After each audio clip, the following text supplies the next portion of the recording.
next performance. Believe, achieve, excel.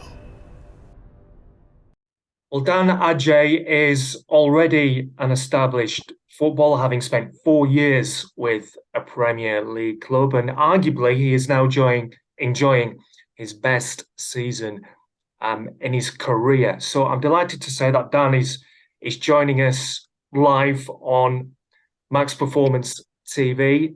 Dan, thank you so much for joining us this evening. It's really good of you to spend some time with us. And as a professional footballer, it's the dream of so many people. And I suppose I just wanted to first of all start by asking you about your initial journey as a professional footballer and how it all started.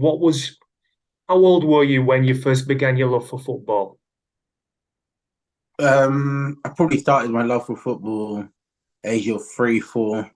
When I was a kid, I always had the ball at my feet wherever I was going, and yeah. So my older brother, I'm the youngest of my family, and all my older brothers used to play football on Saturday, and I used to always go around, try and kick a ball around, try and join with them when I was about 3 or 4, Yeah. and I think started from there. So obviously, while at school, you continued to play, I imagine. Yeah. So at what point did you kind of think maybe I could do this after school? Maybe I could do this as an actual job after school. Uh, Maybe I would say when I was about 14 or so, 14, 15, when clubs started to start the process of scholarships, and they start giving scholarships quite early. So maybe when I was about 15 or so. Yeah, yeah.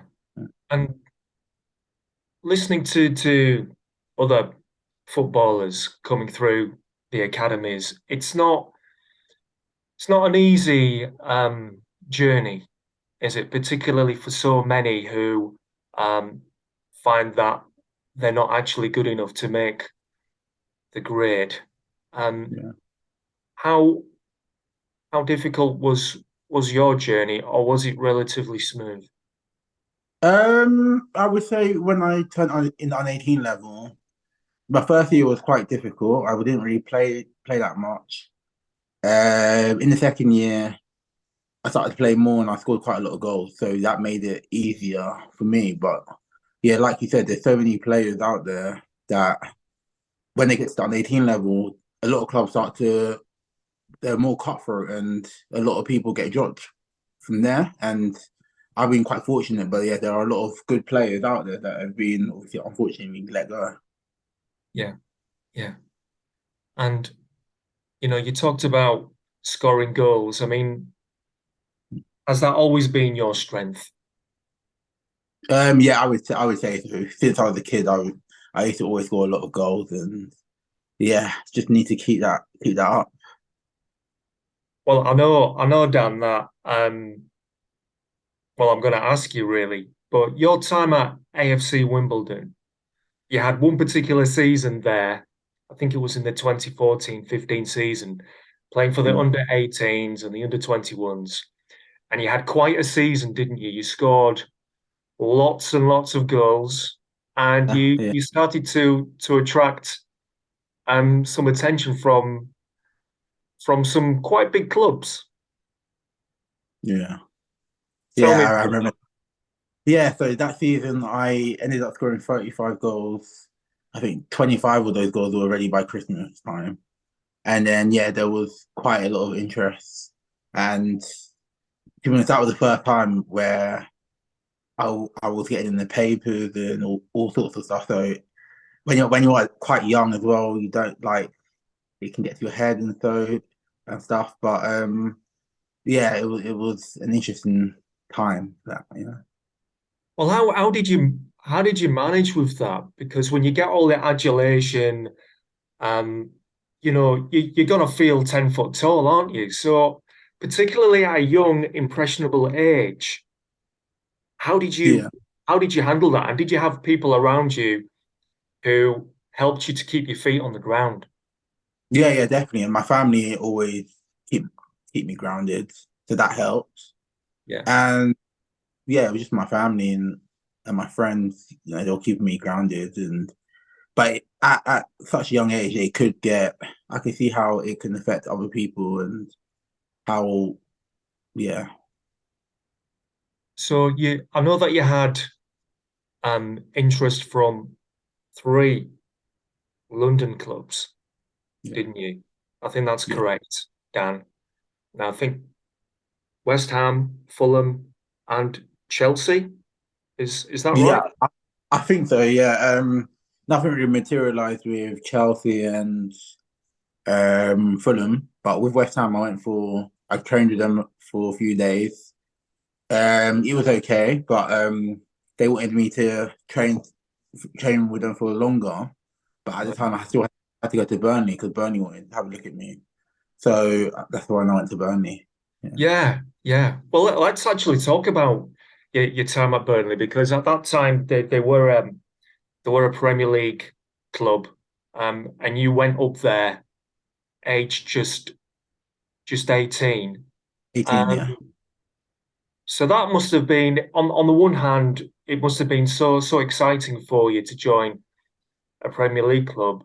Um, but did you actually move away from home and live by yourself at that age? yeah, yeah. So Burnley is about 4 hours away from London.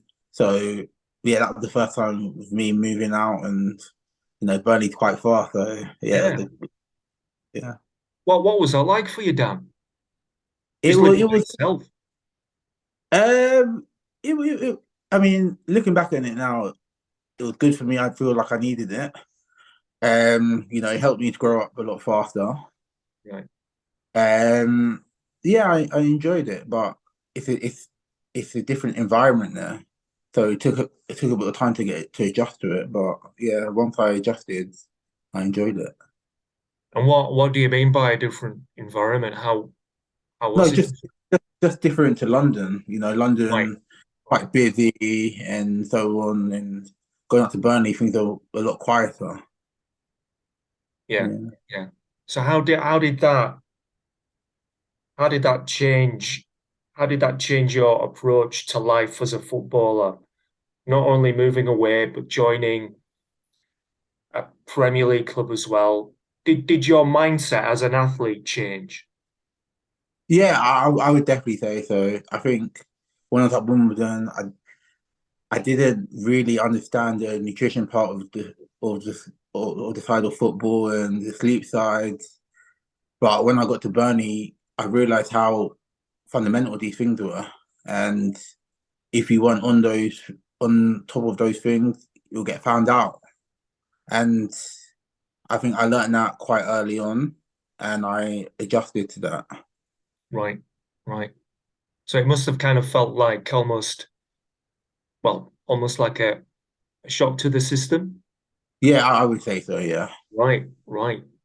So, your time at Burnley, you were there for 4 years, and I know that you did actually make I think three appearances, first team appearances coming on as a substitute, making your debut against Liverpool. Yeah. Um, how on earth did that feel making your debut for a Premier League club? It was a great feeling at the time. I remember on that day, we had to meet somewhere, and I think I was late because the roads were blocked off, and I was just stressing out. And then when I get told I'm coming on, maybe around the 84th minute mark, I Yeah. had to wait for like 5 or 6 minutes because the ball wouldn't go out of play. So I was just thinking, well, like I was wondering if I was going to make my debut that day, but thankfully I did, and it was a great feeling and a great experience. And while at Burnley, I know that you had um, three spells on loan. Um, and I know that at one of them, you actually set set a record for the fastest goal to be scored at Yeah. this at this particular club. Tell me about that. So the goal was in the Papa John's for Coventry. I think we were playing Northampton that day, and yeah, I scored basically straight from kickoff, and I think that's my best goal to date. Yeah, Really, is it? yeah, I think it's my favorite goal. Yeah, I got the ball Right. and just must have beat five players and scored straight away. Yeah. Yeah, yeah. And I know that you've had some great compliments from experienced, renowned managers. Tony Mowbray, who was the Coventry City manager at the time, said that you were a player with huge potential. And then after you left Burnley in 2019, I know that you moved to Oxford United, and Carl Robinson, who's been at the club for quite some time but has now left. He said that you were the fastest player at the club, or at least he knew that you were going to be the fastest player at the club. I mean, these are great compliments. Yeah, yeah, definitely. It's always nice to hear from managers that compliment you. It's always nice. And you've actually worked with some great managers. I mean, I've just mentioned two, Yeah. Sean Dyche, as well. I mean, the knowledge that you must have received from these guys, you must have learned, I would think, so much from them. Yeah, yeah, I think so. Yeah, I learned different things from different managers, but yeah, they've all helped my career, and I've learned from all of them. Yeah. Yeah, yeah.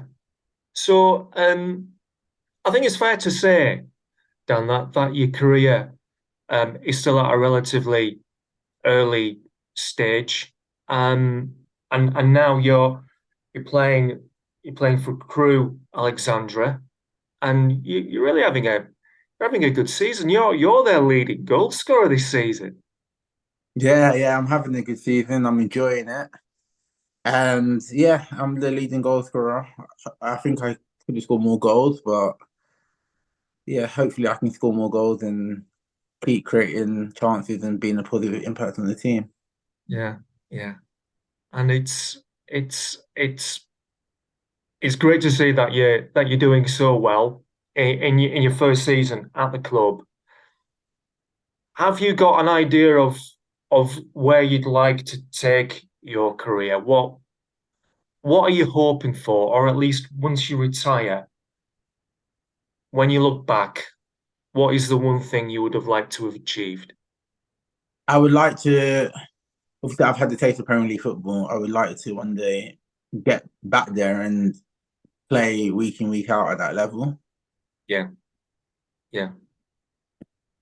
And is there a particular club that you would like to possibly play for one day, or you're not really? No, I'm not too fast. I'm not too fast.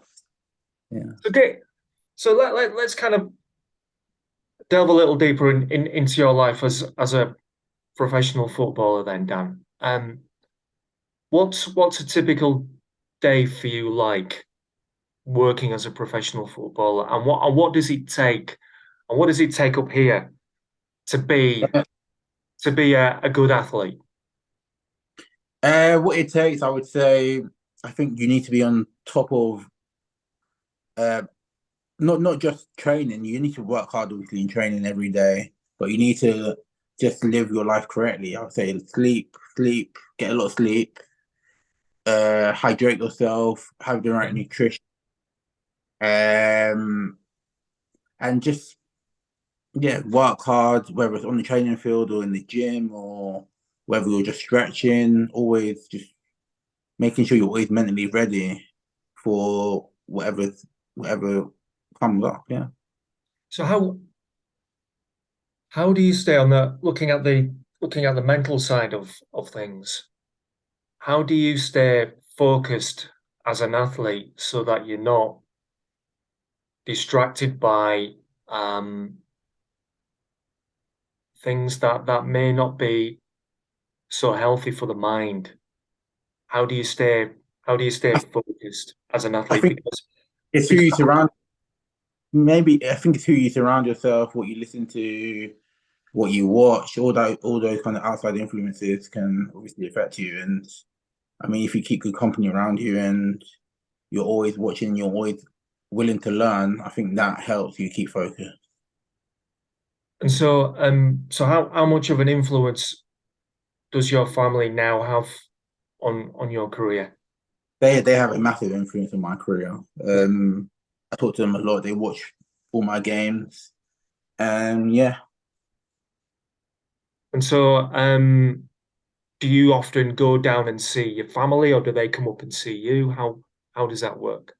a bit of both really. I go down quite a bit, and whenever we have games down south, I'll probably stay down and Yeah, yeah. And I just want an idea of, um, from your perspective, Dan, what advice you'd give to young boys and girls who, um, have the same dream that you once yeah, had, to become a professional footballer. Because it's not an easy path to take. So, is there any advice that you could give them to help them prepare for that journey, and possibly to help them cope if it doesn't actually turn out to be what they want?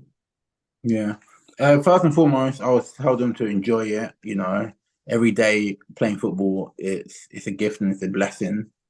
Hmm. And I would also say that you shouldn't get too high off the highs or too lows off the lows. You'll have bad days. You also have good days, but you always have to remember to believe in yourself, because if you don't believe in yourself, you can't expect other people to believe in you. So first and foremost, you have to be really comfortable with yourself and just believe in yourself. How does Do you know, Dan? I'm so glad you said that, because how does that how does that work? How do you have that? How do you have that conversation with yourself, especially during those low moments when you don't feel as though when your mind might be filled with doubt, Yeah, uncertainty. How do you keep on top of that dialogue? Because obviously the mind can often play tricks, and you could fill your head with things which aren't true. yeah. Well, in my instance, I probably do a lot of self-talk. I'll tell myself that I'm a good player when I'm feeling doubtful. I also watch old clips of me scoring goals or me playing well, those kind of stuff, and yeah, it's helpful. Oh, Dan, that's really good, and that's actually a really positive way for us to end the interview um today, because I think when you don't when you're not feeling quite yourself, which happens to all of us, it's good to remember what you are good at, and what you Yeah. have achieved, and you've just said that yourself. So that's great. Dan, I've really enjoyed our interview today, and I wish you nothing but success, not just at Crew, but also for the rest of your career. So thank you very much. Thank you very much. Thank you for having me. All right, you're welcome. Thank you.